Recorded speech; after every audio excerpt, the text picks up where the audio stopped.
Technical education. Friends, आज के इस वीडियो में हम पढ़ेंगे किसी भी एलिमेंट को, किसी भी इमेज को, किसी भी डिव को अगर हमें एनिमेट कराना है तो हम कैसे करेंगे, उसमें एनिमेशन कैसे ऐड करेंगे, यही हम पढ़ने वाले हैं इस वीडियो में। तो ये वीडियो आपके लिए बहुत ही इंफॉर्मेटिव होने वाला है और बहुत ही ज्यादा यूजफुल है, क्योंकि हम एक अट्रैक्टिव वेबसाइट को बनाने के लिए एनिमेशन का यूज करते ही हैं अपने वेबसाइट में। तो चलिए देखते हैं कि कैसे हम एनिमेट ऐड करेंगे, कैसे हम एनिमेशन कराएंगे किसी भी एलिमेंट को, डिव को या फिर किसी भी इमेज को।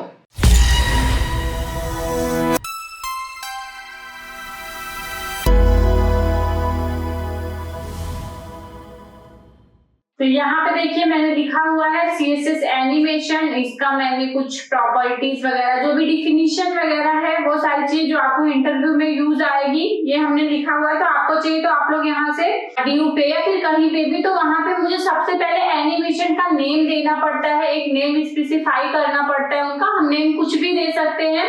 उसके बाद उसका एक ड्यूरेशन देना पड़ता है, अगर एनिमेट हो रहा है तो कितने सेकेंड पे क्या एनिमेशन उस पर अप्लाई होना चाहिए, वो सारी चीजें हम करते हैं। उसके लिए हम क्या देते हैं, उसको ड्यूरेशन देते हैं। ठीक है, तो चलिए जब हम प्रैक्टिकल करेंगे तो हमें अच्छे से समझ में आएगा, इसलिए हम थ्योरी पे ज्यादा फोकस नहीं कर रहे हैं, हम ज्यादा फोकस करेंगे प्रैक्टिकल के ऊपर। तो सबसे पहले चलते हैं VS कोड की तरफ। देखिए मैंने यहाँ पे एक डिव क्रिएट किया हुआ है, जो डिव मेरा पूरा खाली है। इस डिव के अंदर मैंने कुछ भी नहीं लिखा हुआ है, उसको मैंने एक विड्थ दे दिया है, एक हाइट दे दिया है और बैकग्राउंड में कलर दे दिया है yellow. Open with live server करेंगे तो ये डिव मेरा ऐसा दिख रहा है। अब इसी डिव के ऊपर मुझे क्या करना है, इम्प्लीमेंट करना है जो भी हमारा एनिमेशन है। तो हम यहाँ पे जाएंगे, सबसे पहले एनिमेशन लिखेंगे।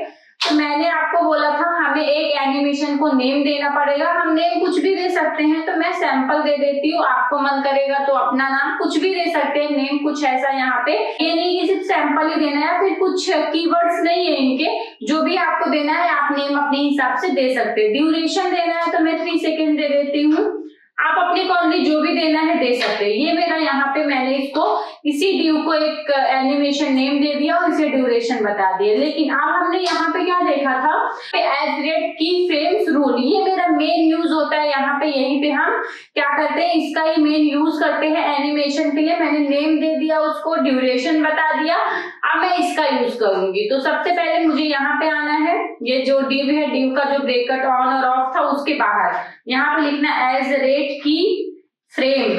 ठीक है, @, की फ्रेम्स। अब कौन से की फ्रेम्स की हम बात कर रहे हैं, सैंपल। मैंने यहाँ पे बोला था नेम देना बहुत ही इंपॉर्टेंट है, अगर हम नेम नहीं देंगे तो ये इम्प्लीमेंट नहीं करेगा। तो अब हम यहाँ पे बोलते हैं सैंपल। अब मैं क्या बोलती हूँ उसको, कि जो मेरा सैंपल है ना, उसको क्या करना है, पहले तो उसको 2 देना है। अब यहाँ पे देंगे 2 बैकग्राउंड कलर। क्या देना है बैकग्राउंड कलर, मैं बोलती हूँ कि इसका जो ऑरेंज बैकग्राउंड कलर है ना, उसी से ये क्या हो जाना चाहिए। यहाँ पे फिर से इसको आऊंगी और यहाँ पे बोलूंगी फ्रॉम। ठीक है, फिर से बैकग्राउंड कलर बोल दूंगी, बैकग्राउंड कलर लिया। चलो एक्वा दे देते हैं, Ctrl+S करेंगे, ओपन विथ लाइव सर्वर करेंगे, देखते हैं कि ये वर्क करता है या नहीं। तो वर्क तो कर रहा है ये प्रॉपर। देखिए मैंने इसको क्या बोला था कि जो मेरा पहले बैकग्राउंड का कलर था वो किस में था, ऑरेंज में था।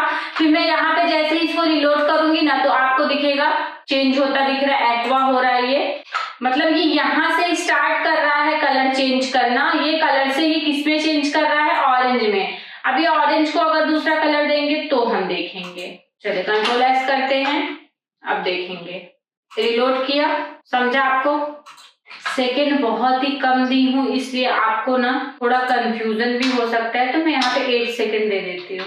अब देखिए आपको सही से थोड़ा दिखेगा, ये रेड हुआ, रेड के बाद ये ब्लू हुआ, ब्लू के बाद ये हो जाएगा ऑरेंज, जो कि इसका कलर है, ऑरेंज हो गया। ठीक है, सबसे पहले जब हमारा पेज रिलोड होगा तो ये किस कलर में आएगा, रेड में आएगा। मतलब रेड से कहाँ पे जा रहा है, ब्लू में जा रहा है। उसके बाद ये इसका जो कलर है उसमें ले लेगा, ऑरेंज में। तो ये जो फ्रॉम है, मतलब यहाँ से स्टार्ट होगा, फ्रॉम से। मतलब फ्रॉम में क्या था हमारा, रेड था, 2 में हमारा क्या था, ब्लू था। उसके बाद इसका जो मेन है वो कौन सा बैकग्राउंड कलर है, ऑरेंज है। ठीक है, तो ये आपको समझ में आ गया होगा। अब और भी चीजें हम इसमें ऐसे ही कर सकते हैं, हम सिर्फ कलर ही नहीं चेंज करेंगे, एनिमेशन भी करा सकते हैं। तो चलिए देखते हैं।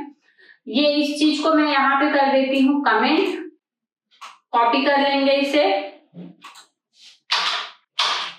अब मैं क्या बोलती हूँ कि 0% पे हमें क्या करना है इसे, ठीक है। अब मैं इसे क्या बोलूंगी कि जब भी मेरा जो डिव है ना वो 0% पे क्या हो जाए, बैकग्राउंड कलर उसका एक्वा, और उसके बाद में इसका क्या हो जाना चाहिए, पैडिंग हो जाना चाहिए इसमें लेफ्ट से 80 पिक्सल का, और उसके बाद में मार्जिन भी हो जाना चाहिए लेफ्ट से 50 पिक्सल का। अभी देखने थोड़ा सा देखते हैं इसका आउटपुट क्या दिखता है, तो ज्यादा कुछ फर्क नहीं पता चलेगा, लेकिन देखिए आपको चल रहा है, देख रहे पैडिंग मार्जिन में, क्योंकि मैंने 8 सेकंड दिया इसलिए बहुत ही स्लो कर रहा है वो। ये देखिए ये इसके मेन पोजीशन से इसे देख रहे हैं।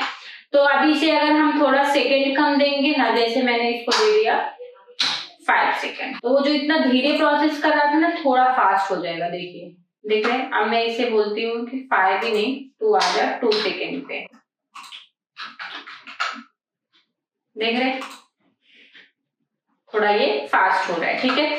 तो अब मैं तो ये बोल दी इसको, लेकिन अब मुझे इसे क्या बोलना है कि 25% पे क्या हो जाना चाहिए, 25% पे इसका बैकग्राउंड का जो कलर है ना वो चेंज होना चाहिए। चेंज होके क्या हो जाना चाहिए, सॉरी ग्रीन, नहीं तो ग्रे दे देते हैं। और इसमें बोल देती हूँ कि इसका जो हाइट है ना वो क्या होना चाहिए, वो हो जाना चाहिए, पर क्या दिया था 300 ना, तो 500 पिक्सल कर देती हूँ, और विड्थ भी सेम दे देती हूँ।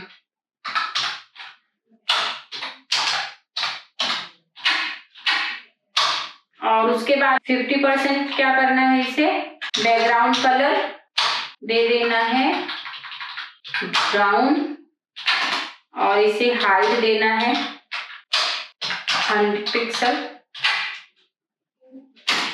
और विड्थ देना है 100 पिक्सल। देखिए मैं सिर्फ समझाने के लिए आपको बोल रही हूँ कि कैसे ये हम कर सकते हैं, बाकी चीजें आपको ही करनी है। दिख रहा है क्या हो रहा है यहाँ पे, देखना क्या क्या चीजें ये कर रहा है। पहले 0 पिक्सल पे है, ये गया, देख रहे हैं आपको कैसा दिख रहा है, मतलब थोड़ा प्रोसेस बहुत फास्ट कर रहा है, तो मैं 8 कर देती हूँ, कंट्रोल एस करूंगी। अब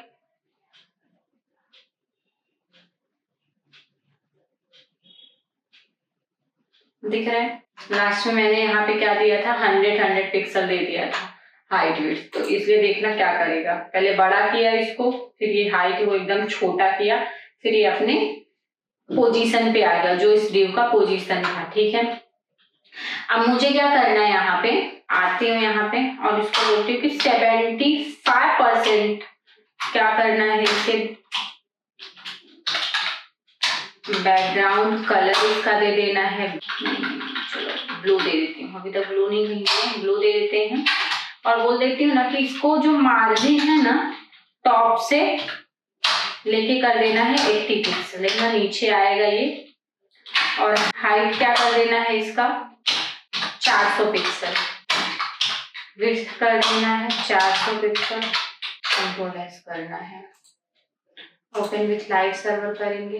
देख रहे हैं नीचे आ रहा है, फिर ब्लू हो रहा है, बहुत मतलब इतना नीचे आके तो ब्लू रहा है, इस वक्त मेन पोजीशन ये है। अगर हम यही चीज को 80 से ना बढ़ा के थोड़ा सा कर देते हैं 150, अब देखना लास्ट में कहाँ पे आएगा, देख रहे हैं अब ये नीचे अब ऊपर गया, ठीक है।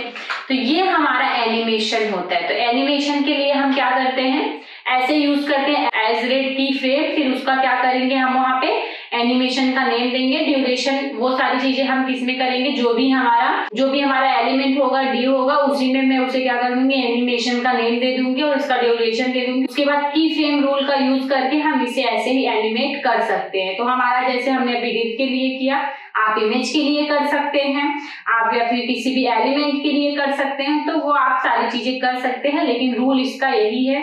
तो अगर आप सभी को ये समझ में आ गया है तो वीडियो को लाइक कर देना और चैनल को सब्सक्राइब कर देना, और अगर नहीं समझ में आए तो कमेंट करके बताइए कि क्या नहीं समझ में आया है, क्या आपको डाउट हो रहा है, सारी चीजें आप कमेंट करके मुझे बताइए, मैं आपको और अच्छे से एक्सप्लेन कर दूंगी। Thank you so much for watching my video.